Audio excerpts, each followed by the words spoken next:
Narito na ang nagbabagang resulta ng 2 PM draw.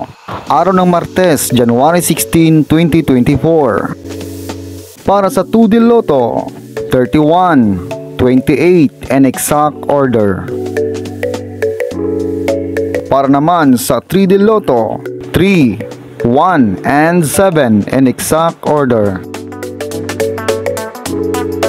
Congratulations sa mga nanalo. Huwag kalimutang mag-subscribe at mag-like para updated kayo sa mga susunod na draw. Maraming salamat at magandang hapon.